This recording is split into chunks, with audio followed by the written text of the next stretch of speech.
Anthony, I'm Gabby, and I'm and we are voice coffeeless. actors. You don't Coffeeless. have coffee. That's No, it's so awful. sad. This is a sad So day, sad. Who am everyone. I? It's a terrible Um, Wednesday. it's just oh, what a day already. Mhm. I hope you guys are having a wonderful Wednesday. It's October 8th. Mm. And if you're new, please hit that like, and subscribe button and keep sharing and liking because that really helps us get shown to more people. Mhm. And as always, hit that bell notification so that when we do go live, you get told. Mhm. So, and of course, we have our chat.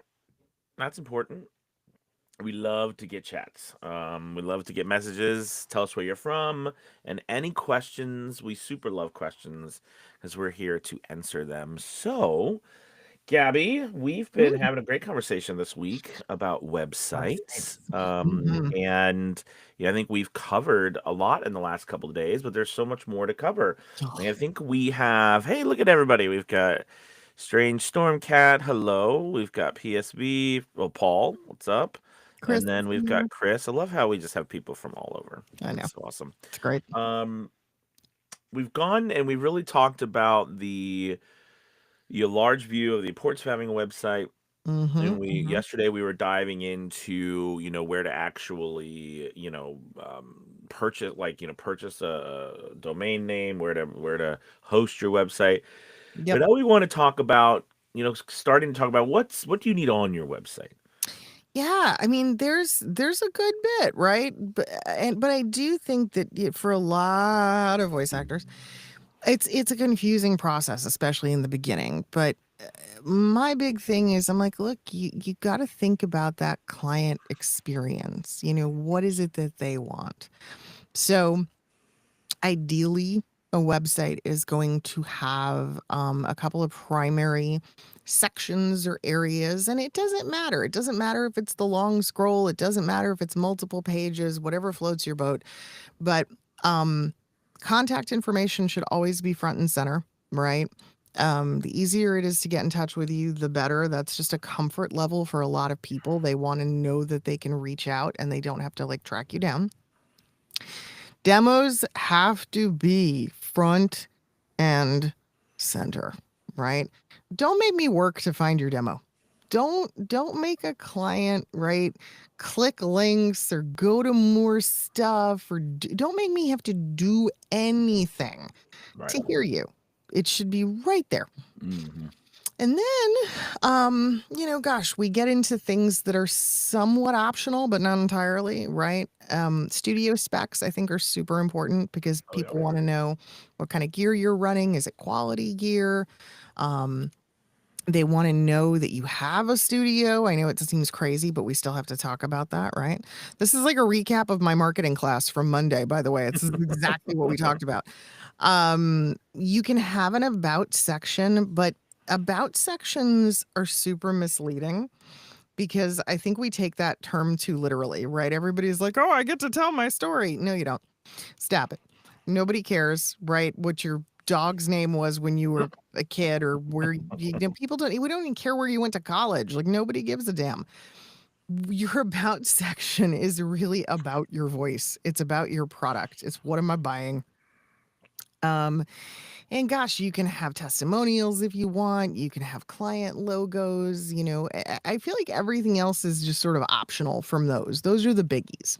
Yeah. Yeah, I love websites. I mean, when it comes to like having them, designing them, putting them together, going down the incredible rabbit hole of your Oh, yeah. website. So I think there's so all that what Gabby said, I think you can, in my opinion, for voice actors, they can fall into two categories. The one that Gabby just said, that's like to me, that's like the first main category of a website for voice Mhm. actors. I mean, right? It is we are straight to the point.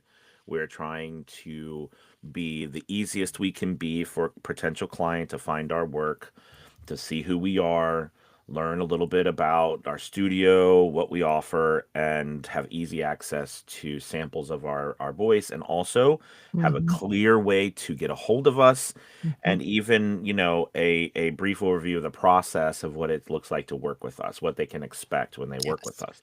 That's one that's the majority, I think, or one of them. The other type of website voice actor, um, and I suppose you could say it's just now we're adding on to the pre-existing website you just had, but it's more of like, I always say if someone was to come to your website, let's say I go to Gabby's website Mm, and I'm interested, or I'm looking around and I'm like, "Oh, okay, wow, she's really awesome. All right, I'm gonna put that into my memory that I want to mhm, go back there." Would I ever go back to Gabby's website for any other reason other than just randomly remembering that there was this woman named mm, Gabby who did voiceover, right? So again, this is going a step further than what yeah, we were talking about just then, which is I think a challenge with a lot of us that we struggle with or with our websites is that, unless we build something more or add on something that drives people back to us, right. or even simply sending out a newsletter or an email every couple weeks or a month that's, from your website, something. If there's no reason for people to ever come back, it starts to make it even just that much more difficult Mm, to get people to purchase or come and work with you through your website, because the reality is the likelihood that the first time someone finds you or sees you in your website or whatever, or you get them there, that they're going to be in need of a voiceover right at that moment, that's right, like your services are needed right at that moment, are very slim. yeah. All right. Down the road, they will, right? But not, I mean, like I said, right at that moment. So, what I like to do is tell people, that first part is the essential part of what Gabby said. The second part is we're trying to build something that people would come back to. People would have a reason. So, what were things? I'm really big into resources and blogs for very specific Mm, for targeting audience mhm, that you're trying to target. Because again, if there's a resource on your website that is something interesting to me, maybe I like to keep up with certain things, and I mean your website pops up, oh look, you have a new post, new content that you have a reason to email someone over. yeah. It gives people a reason to keep seeing you, to keep coming back to your website and to see, wow, this Gabby lady, she's pretty on Yeah. point. You know what I mean? As opposed to, just starting. Now, where we start, that's where we start. But that's where I was kind of. Does that make sense, Gabby? There's Yeah, like for two sure. parts to it. Mhm. Yeah. Yeah, yeah, I agree. I think, blog sections and social media feeds and really anything that helps you to emerge as an expert Hmm. in the field, in the area that you're targeting, it's critical. And it's where a lot of your Google results come from, Yes. right? It's Yes. it's where it's how you're found more often than not. So, but it's okay. Like if you're just getting started, right? If you're Right. super new, you don't need the blog yet. You don't need to No. worry about that stuff yet. But it is a really good idea to kind of sit down and experience the user experience like a client with other voice actors' websites and, see how you feel about it, right? What's working, what's not. Absolutely. Yeah. So, I think from from all that point, I like to a couple things with the front page. So I think I'm big for, if you can, which I strongly recommend that you do. You need to have a good headshot. Mm. In fact, you need to have a couple. It would be nice if you have a couple Mhm. headshots, and we need to have good imagery on your website. Yeah. Think of, from as we're now talking about, actually the making of it, having picture on there. We want your website to make the end user feel like you are a professional. Mhm. They're going to hire someone who takes their job seriously. and is going, because if you take every little piece seriously, right? It's a, even whether it's conscious or subconscious, the person, the end clients thinks, well, they're going to take my work seriously. It's going to, this is a professional. This is not a, someone who's just kind of flying by the seat of their pants. So Yep. we need a really good picture or a couple pictures. We need something really good. That banner image or above the fold, that's where it's a really good idea to have that image, have your demos if you can, Hmm. right then and there. Yep. So, because you're gonna have a lot of people who do just go to your website because they want to see who you are and they want to listen to you. Hmm. Um, it needs to also, just like Gabby said, we need to have your contact information straight and forward. A lot of people I will see will create this one big page and put the form to contact them all the way at the bottom. Hmm. And you might say, well, it's on the front page. So that is true. Yes, it is on the front page. But I know this is crazy. But remember, most people, don't forget, most people are searching on their phones. Okay, that's the reality. If you've done any, we haven't Hmm. even got into analytics. I love analytics. Ah. I love analytics. I love them. But if you actually use them, you'll see majority of people use their phones. Hmm. And when you're on a phone, you're not going through a website like you would think someone would go through if they're all just sitting at a computer. Yeah, it's very And different. they're not going to go through it like you do. You're like, well, I'm gonna really look at every little piece of my website. This is a really nice piece in the back corner of the, Hmm. it's kind of that funny thing with your demos. Hmm. I'll review some demos, and it is most DIYers. We didn't even talk about this, but I think maybe Gabby, you can tell if you know what I'm talking about. Most DIYers in their demos, sometimes it's a DIY because the best spot on their demo is last. Hmm. And I always put the Yeah. best spot in the demo last. And I'm like, we need to put that first. Right. It just, and they're like, well, I want to end it strong. And I'm like, I totally understand. But the likelihood that sometimes they might even make it to the end of the demo, Right. right? Maybe if you put that one first, they'll keep listening. Yeah. So it's just kind of the idea of, you got to think people are super impatient. They're not going to wait, or they're not going to just Mm. search around randomly to see what all cool things you put together. No. So we want to make it sure it's easiest and upfront, above the fold, like we were saying, as possible.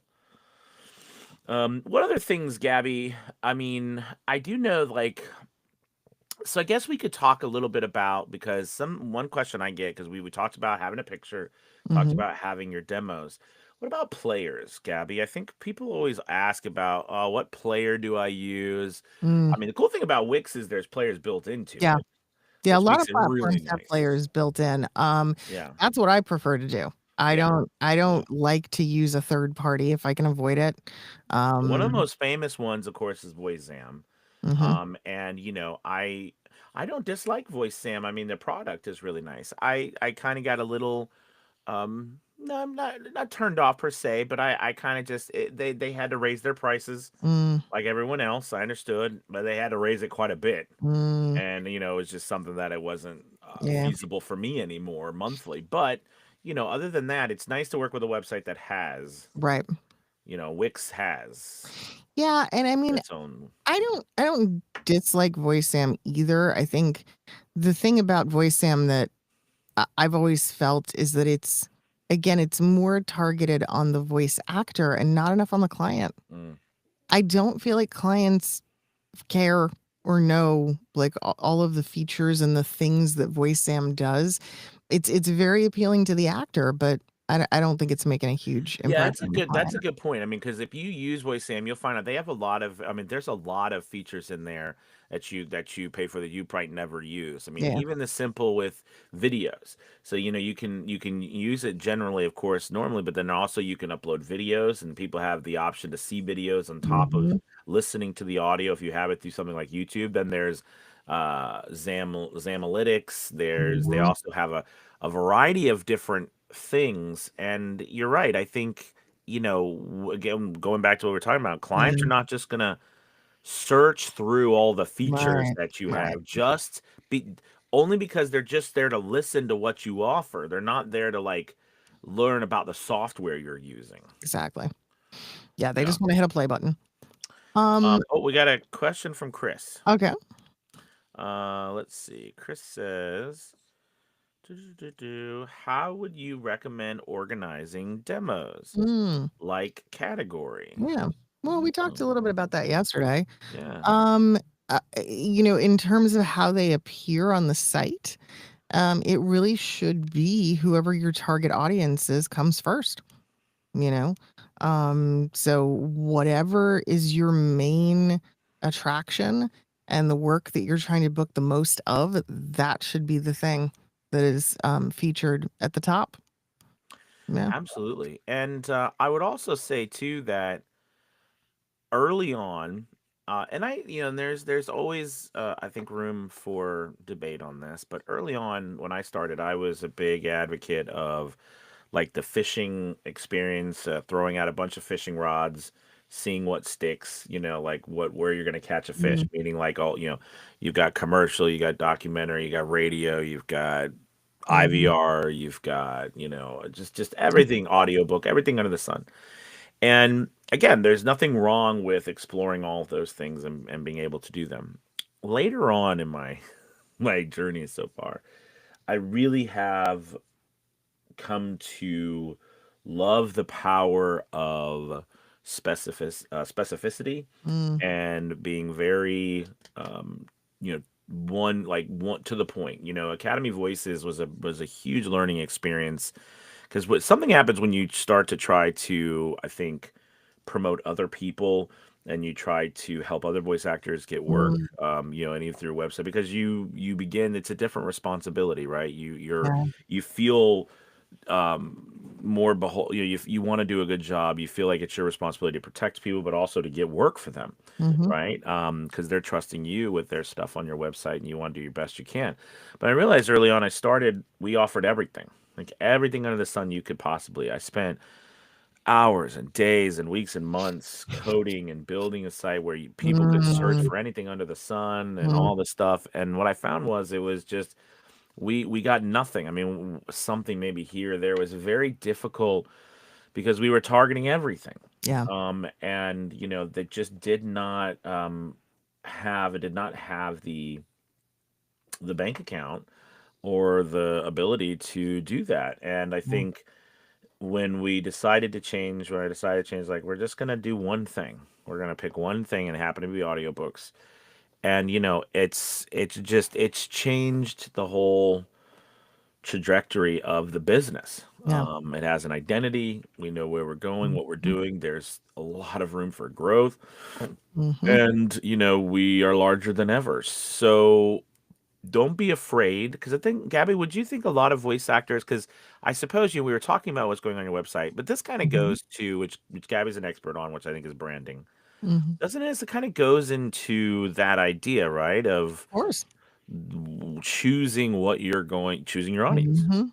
Yeah, you have to have a pathway. If you're trying to be all things to all people, you will emerge as nothing. You will emerge as, a master of none. And so you have to really be okay with saying this is the thing I am the best at and putting that above all else.